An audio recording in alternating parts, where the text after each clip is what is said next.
ನಮಸ್ಕಾರ ಕರ್ನಾಟಕ, ಹೇಗಿದ್ದೀರಾ?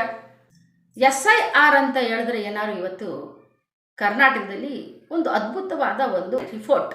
ಹೇಗಂತಂದರೆ, ಒಂದು ಮನೆಯಲ್ಲಿ ಯಾರ್ಯಾರು ಇರ್ತಾರೆ, ಯಾರ್ಯಾರು ಇಲ್ಲ, ಯಾರ್ಯಾರು ಡೆತ್ ಆಗಿರ್ತಾರೆ, ಯಾರ್ಯಾರು ಬದುಕಿರ್ತಾರೆ, ಯಾವ ಮಗು ಎಷ್ಟು ಮಗು ಅನ್ನೋದೊಂದು ಗುಂಪಿನಲ್ಲಿ ಏನಿದೆ ಅನ್ನೋ ಒಂದು ಕುಟುಂಬದಲ್ಲಿ ತಿಳ್ಕೊಳ್ಳೋಕ್ಕೆ ಅದು ಒಂದು ಅರ್ಥವಾಗಿರುವಂಥದ್ದು ಏನಾದರೂ ಇದ್ದರೆ ಅದು SIR.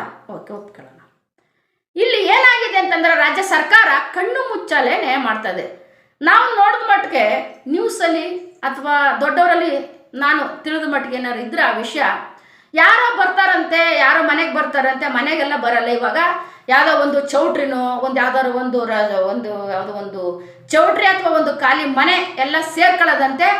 ಸೇರ್ಕೊಂಡು ಅವ್ರು ಬೇಕಾದಂಗೆ ಏನು ಹೇಳಿ, ಅವ್ರು ಬೇಕಾದಂಗೆ ಬಂದ್ಬಿಟ್ಟು ಅದು ಈಸ್ಕೊಂಡು ಎಲ್ಲರೂ ಲೈನಲ್ಲಿ ನಿಲ್ಸೋದಂತೆ. ಲೈನಲ್ಲಿ ನಿಲ್ಲಿಸ್ಬಿಟ್ಟದೆ, ಹೌದು ನಿಮ್ಮಲ್ಲಿ ಯಾರು ಅಂದರೆ ಆ ಸರ್ಕಾರಿ ನೌಕರಿ ಯಾರೋ ಬೇರೆ ಊರಿಂದ ಬಂದಿರ್ತಾರೆ. ಪಾಪ ಅವರು ಗೌರವ ಕೊಡೋಣವರು ನಮಗಾಗಿ, ನಮ್ಮ ಕುಟುಂಬಕ್ಕಾಗಿ, ನಮ್ಮ ಊರಿಗಾಗಿ, ನಮ್ಮ ದೇಶಕ್ಕಾಗಿ, ನಮ್ಮ ಜನ ಏನೇನು ಯಾರ್ಯಾರಿದ್ದಾರೆ ನನ್ನ ರಿಪೋರ್ಟ್ಗೋಸ್ಕರ ಬಂದಿರ್ತಾರೆ. ನಮ್ಗೆ ಗೌರವ ಕೊಡಬೇಕದು ಕೊಡಲ್ಲ. ಆದರೆ ಗೌರವ ಕೊಡೋಕ್ಕೂ ಮುಂಚೆ ಅವರು ನಮ್ಮೂರಿಗೆ ಬರೋಕ್ಕೆ ಅವ್ರು ಮಾತ್ರ ಗೊತ್ತಿರುತ್ತೆ. ಆದರೆ ನಮ್ಮೂರಿನ ವ್ಯವಸ್ಥೆ ಗೊತ್ತಿರಲ್ಲ. ಯಾರು ಎಲ್ಲಿದ್ದಾರೆ, ಯಾವ ಊರ ಏನಾದರೂ ಅನ್ನೋದು ಏನೂ ಗೊತ್ತಿಲ್ಲ ಅವ್ರಿಗೆ. ಆದರೆ ಸರ್ಕಾರ ಮೊದಲೇ ಒಂದು ತೀರ್ಮಾನ ಮಾಡಬೇಕಾಯ್ತು. ಏನು ತೀರ್ಮಾನ ಮಾಡಬೇಕಾಯ್ತು? SIR ಅನ್ನೋ ರಿಪೋರ್ಟ್ನ ಯಾರು ಕೊಡಬೇಕು ಸ್ವಾಮಿ?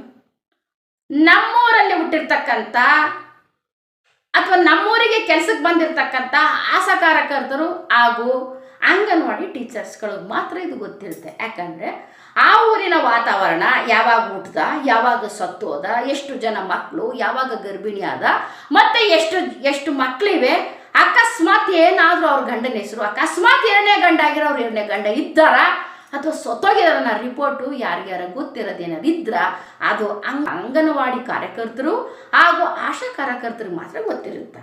ಇದು ಅವ್ರ ಜವಾಬ್ದಾರಿ ಕೂಡ. ಹಾಗೆ ಬೇರೆಯವರು ಬಂದು ಊರಲ್ಲಿ ಪಾಪ ನಮ್ಮ ಮನೆಗೆ ಬಂದ್ರೆ ಹೆಂಗೋ ಯಾರೋ ಬಂದರು ಪಕ್ಕದ ಮನೆಯವ್ರು ಹೇಳ್ತಾರೆ ಅಂತ ಹೇಳ್ಕೋಬೋದು. ಆದರೆ ಎಷ್ಟು ಅಂತ ಹೇಳ್ತಾರೆ ಅವ್ರವೇ. SIR ಅವರು ಸರ್ಕಾರ ನೇಮಿಸಿ ಅವ್ರಿಗೇನು ಗೊತ್ತಿದೆ? ನಮ್ಮೂರು ವಾತಾವರಣ ಗೊತ್ತಾ, ನಮ್ಮೂರಲ್ಲಿ ಜನ ಇದ್ರು ಅಂತ ಗೊತ್ತಾ? ಅವ್ರು ಏನು ಮಾಡ್ತಾರೆ, ಒಂದಷ್ಟು ಜನ ಗುಂಪು ಸೇರ್ಕೋತಾರೆ, ಅಲ್ಲಿಂದ ಕರ್ಕೊಂಡು ಬರ್ತಾರೆ. ಇವ್ರ ಮನೆಗೆ ನಾವು ಯಾಕೆ ಹೋಗೋಣ, ನಾವು ಆಫೀಸರ್ಗಳು ಸರ್ಕಾರ ನಮ್ಗೆ ನೆನೆಸ್ಬಿಟ್ಟೋದು ಅಂತ ಬಿಟ್ಟು ಒಂದು ಟ್ಯಾಗ್ ಹಾಕಬಿಟ್ಟು ಒಂದಷ್ಟು ಜನ ನಾವು ಕೂರಿಗಳ ಥರ ಕೂರಿಸ್ಬಿಟ್ಟು ಆಮೇಲೆ ಹೋಗೋಕ್ಕಾಗಲ್ಲ ಕಣಪ್ಪ, ಇಲ್ಲಿಗೆ ತಗೊಂಡು ಬನ್ನಿ ಅಂತ ಕೇಳಿದ್ರೆ ಇದು SIR ಆದದ.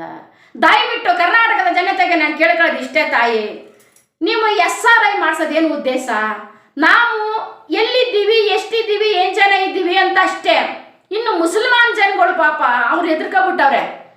ನಾವು ಎಲ್ಲಿ ಓಟು ನಮಗೆ ಯಾರೋ ಹೇಳಿ ಎದುರಿಸ್ಬಿಟ್ಟಿದ್ದಾರೆ ಅವ್ರಿಗೆ, ಮುಸಲ್ಮಾನ್ ಓಟೆಲ್ಲ ತಪ್ಪು. ನಮ್ಮ ಕರ್ನಾಟಕದ ಮುಸಲ್ಮಾನರು ಯಾವತ್ತೂ ಅಪ್ಪನ ಕೊಡ್ತವ್ರೆ, ಯಾವತ್ತೂ ಸುಳ್ಳು ಹೇಳಲ್ಲ ಅವರು. ನಮ್ಮ ಕರ್ನಾಟಕದ ಮುಸಲ್ಮಾನ್ಗಳು ಅವರು ನಿಜವಾಗ್ಲೂ ನಮ್ಮ ಜೊತೆಲಿದ್ದು, ನಮ್ಮ ಭಾರತದಲ್ಲಿದ್ದು, ನಮ್ಮ ನೆಲ ಜಲ ನೀರು ಕುಡ್ದಿದ್ರ ಬಳಸ್ಕೊಂಡಿದ್ರ, ನಮ್ಮ ದೇಶದ ಭಾರತಾಂಬೆಯ ಮಾತು ಜೈ ಹಿಂದ್ ಅಂತ ಏನಾರು ಅವ್ರಿಗೆ ಮನಸ್ಸಲ್ಲಿ ಹೃದಯದಲ್ಲಿ ಇದ್ರ ನಿಜವಾದಂಥ ಮುಸಲ್ಮಾನರು ಅವ್ರ ಹೆಸರು ಹಾಕ್ತಾರೆ. ಅವ್ರೇನು ಈ ಶಿಸ್ವಾರದಲ್ಲಿ ಹೋಗಿರ್ತಾರ್ರಿ, ಅಂಗನವಾಡಿ ಕಾರ್ಯಕರ್ತರು ಹಾಗೂ ಆಶಾ ಕಾರ್ಯಕರ್ತರು ಇದೆ, ನಮ್ಗೇನು ಭಯ ಅಂತ ಕೂತಿರ್ತಾರೆ.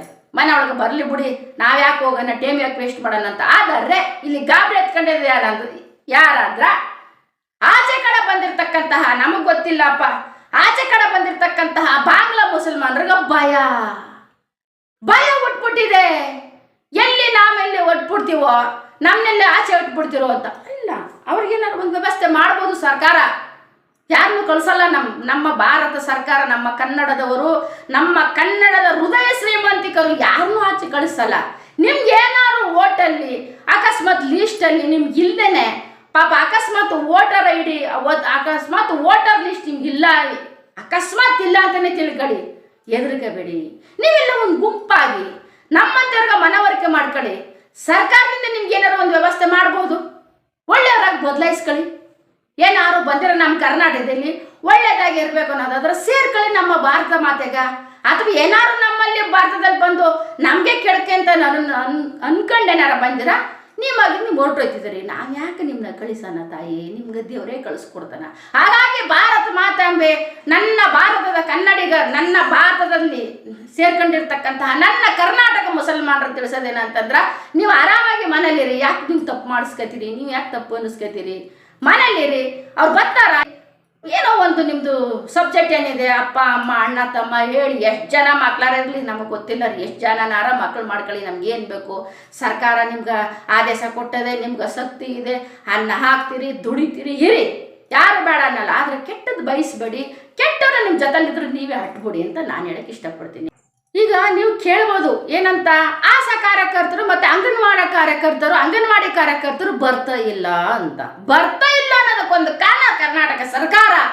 ಅವತ್ತೊಂದು ದಿನ ಬೆಂಗಳೂರು ಫ್ರೀಡಮ್ ಪಾರ್ಕಲ್ಲಿ ದೊಡ್ಡದಾಗ ಪಾಪ ಅವರು ಏನೋ ಅವ್ರ ಕಷ್ಟನ ಹೇಳ್ಕೊಳಕ ಸರ್ಕಾರದವ್ರು ನಮ್ಗೆ ಅನ್ಯಾಯ ಮಾಡ್ತಿದ್ದಾರೆ, ಸಂಬಳ ಕೊಡ್ತಾ ಇಲ್ಲ ಅಂತೇಳಿ ಫ್ರೀಡಮ್ ಪಾರ್ಕಲ್ಲಿ ಪಾಪ ಅವ್ರು ಹೊಸ್ಕೊಂಡು ಮಕ್ಕಳು ಮರಿ ಎತ್ಕೊಂಡು ಪಾಪ ಅಲ್ಲಿ ಒಂದು ಸ್ಟ್ರೈಕೇ ಮಾಡಕ್ಕೆ, ಒಂದು ಹೋರಾಟ ಮಾಡೋಕ್ಕೆ ಹೊರಟ್ಬಿಟ್ಟಿದ್ರು. ಆಹಾ, ಇದರೆಲ್ಲ ಲಕ್ಷ್ಮಿ ಹೆಬ್ಬಾಳ್ಕರ್ರು ಮತ್ತು ನಮ್ಮ ನಾಗಲಕ್ಷ್ಮಿ ಚೌಧರಿ ಅವರು ಮಹಿಳಾ ಆಯೋಗದ ಅಧ್ಯಕ್ಷರು, ಮಹಾನ್ ತಾಯಿ, ಇವತ್ತು ಇಬ್ಬರು ಸೇರ್ಕೊಂಡು ಬಂದ್ಬಿಟ್ಟು, ಇಲ್ಲ ನಾವು ಕಾಂಗ್ರೆಸ್ಸಲ್ಲಿ ತುಂಬ 5 ಗ್ಯಾರಂಟಿ ಭಾಗ್ಯನ ನಾವು ಕೊಟ್ಬಿಟ್ಟಿದ್ದೀವಿ, ಅನ್ನ ಭಾಗ್ಯ, ಕರೆಂಟ್ ಭಾಗ್ಯ, ವಿದ್ಯಾಸಿರಿ ಭಾಗ್ಯ ಅಂತೆಲ್ಲ ಕೊಟ್ಬಿಟ್ಟಿದ್ದೀವಿ. ಇನ್ನು ನಿಮ್ಗೆ ಇದೊಂದೇನು ಯಾವ್ದು ಹೇಳಿ, ನಿಮ್ಗೆ ಸಂಬಳ ನಾವು ಹೆಚ್ಚಿಸ್ತೀವಿ ಅಂತ ಹೇಳ್ಬಿಟ್ಟು ಇಬ್ಬರು ಸೇರ್ಕೊಂಡು ಏನು ಮಾಡ್ರು, ಆಶಾ ಕಾರ್ಯಕರ್ತರಲ್ಲಿ ಭಾಳ ಆಶಾಕಿರಣವನ್ನು ಮೂಡಿಸಿ ಅವ್ರಿಗೆ ಪಾಪ ಇಲ್ಲದೆ ದಾಸನೆಲ್ಲ ತುಂಬಿಸಿ, ನಾಳೆಯಿಂದ ನಿಮ್ಗೆ ಗ್ಯಾರಂಟಿಯಾಗಿ ನಿಮ್ಮ ಒಂದು ಅಕೌಂಟ್ಗೆ ನಮ್ಮ ದುಡ್ಡನ್ನ ಹಾಕ್ಬಿಡ್ತೀವಿ ಅಂತೇಳಿ ಪಾಪ ಅವ್ರನ್ನ ಮನೆ ಕಳಿಸ್ಕೊಟ್ಬಿಟ್ರು ತಾಯೇ ಮಹಾಲಕ್ಷ್ಮಿ ಲಕ್ಷ್ಮಿ ಹೆಬ್ಬಾಳ್ಕರ್ ಅವರೇ ಹಾಗೂ ನಾಗಲಕ್ಷ್ಮಿ ಚೌಧರಿ ಅವರೇ, ಇಬ್ಬರೂ ಲಕ್ಷ್ಮಿ ಇದ್ದೀರಿ. ನಿಮ್ಮ ಖಾತೆಗೆ ಬಂದ್ಬಿಡ್ತಾ ಮನೆಗೆ ತುಂಬ್ಕೊಂಡ್ರೆ. ಆದ್ರೆ ನಮ್ಮ ಆಶಾ ಕಾರ್ಯಕರ್ತರಿಗೆ ಹಾಗೂ ಅಂಗನವಾಡಿ ಕಾರ್ಯಕರ್ತರಿಗೆ ದುಡ್ಡು ಬರಲಿಲ್ಲ. ಅವ್ರಿಗೆ ಪಾಪ ಮಕ್ಕಳು ಮರಿ ಬಡವರು ರೀ, ಪಾಪ ಅವ್ರು ಮನೇಲಿದ್ದಾರೆ. ಅವರೆಲ್ಲ ಇದ್ದೀರ, ನಿಮ್ಗೆ ಇಷ್ಟೆಲ್ಲ ಆಯ್ತಿತ್ತಾ? ಬೇರೆಯವ್ರು ಬರ್ಬೇಕಾಯ್ತಾ? ಯಾಕ್ರಿ ಬೇರೆಯವ್ರು ಬರಬೇಕು? ಬೇರೆ ಆಫೀಸರ್ಗೆ ಬರಕ್ಕೆ ಏನು ಗೊತ್ತಿದೆ ಅವ್ರಿಗೆ? ಏನು ಗೊತ್ತು? ನಮ್ಮ ಊರಿನ ಗಾಳಿ ಗಂಧ ಏನು ಗೊತ್ತು? ಗಾಳಿ ಗಂಧ ಏನಾರು ಗೊತ್ತಿರೋದಿದ್ರ ನನ್ನ ಅಂಗನವಾಡಿ ಕಾರ್ಯಕರ್ತರು ಹಾಗೂ ಆಶಾ ಕಾರ್ಯಕರ್ತರಿಗೆ ಮಾತ್ರ ಗೊತ್ತಿರ್ತದೆ.